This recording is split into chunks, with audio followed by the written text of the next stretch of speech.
En 2007, le réalisateur George Miller est engagé par la Warner pour mettre en image le film Justice League, rassemblant entre autres Batman, Superman, Green Lantern, Aquaman ou encore Wonder Woman. La Warner, qui sort tout juste du succès de Batman Begins, souhaite monter un film dans la continuité. Un scénario est écrit, le casting et les décors sont trouvés, mais la grève des scénaristes ainsi que le refus de l'Australie de diminuer les taxes du film qui devait se tourner là-bas achève le film, qui va rejoindre la longue liste de ses projets avortés fortement alléchants. Voilà. Du coup, aujourd'hui, on va parler de Batman vs Superman, l'aube de la justice.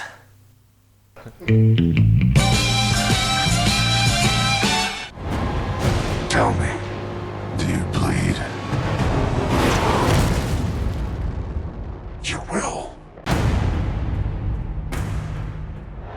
Sorti depuis maintenant quelques jours, le film se fait démonter par tout le monde. 37% sur Rotten Tomatoes, c'est pas beaucoup. Que ce soit d'ailleurs du côté des critiques ou du côté du public, tout le monde est un peu unanime. À juste titre d'ailleurs. Le film est vraiment pas très bon, le scénario est crétin, part dans tous les sens et se prend beaucoup trop au sérieux, même s'il possède quand même quelques séquences réussies. Il a la fâcheuse tendance à alterner entre le très bon et le très mauvais. Mais je suis quand même sorti du film avec le sourire aux lèvres.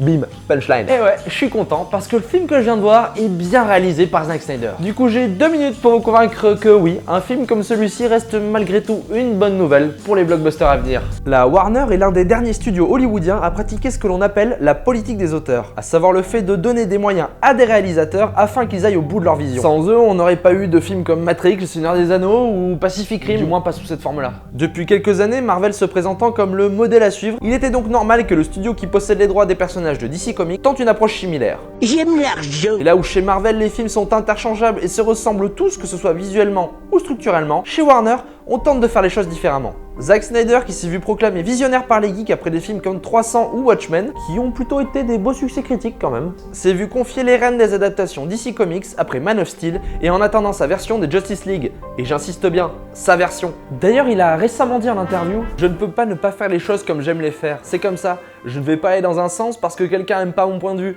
Souvent, j'aurais tort que les gens devraient être contents que j'en ai un de point de vue. Car c'est assez rare à Hollywood. » C'est beau ce qu'il dit Zack. Alors oui, son Batman vs Superman a des tas de défauts, même s'il reste de mon point de vue bien meilleur que Man of Steel. Le film est beaucoup trop long et veut trop en faire, nous présenter un nouveau Batman, son combat contre Superman, tout en introduisant la Justice League et Wonder Woman, c'est un peu lourd pour un film.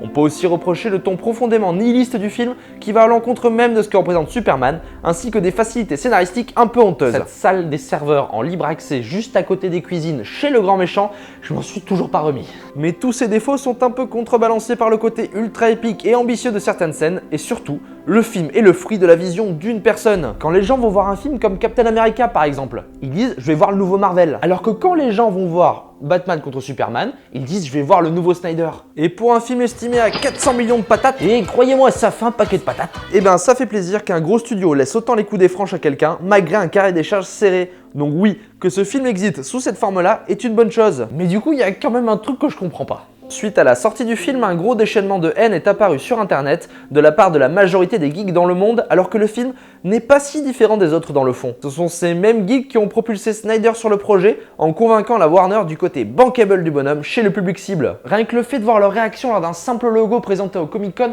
en dit long sur les réactions extrêmes et la puissance que peuvent avoir ces gens-là.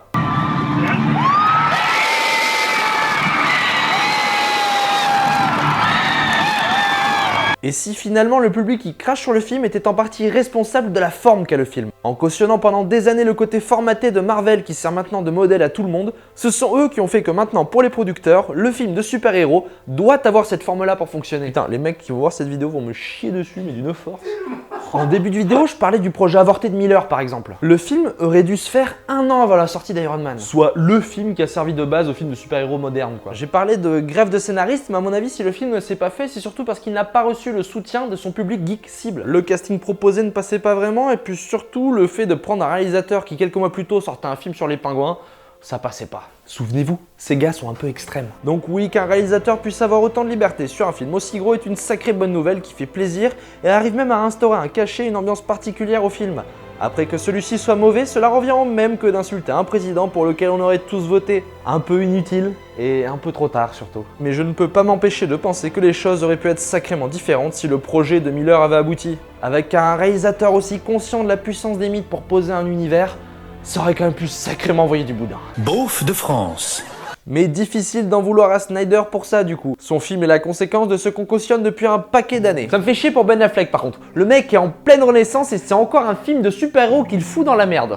Hello darkness, my old friend. Du coup, si ça vous intéresse, je vous mets juste en dessous de la vidéo le lien pour télécharger le scénario du film que voulait faire George Miller. Et ça avait quand même sacrément de la gueule. C'était Bastien Rénal, toujours en direct de son salon, qui vous dit à bientôt, portez-vous bien et surtout, allez au cinéma.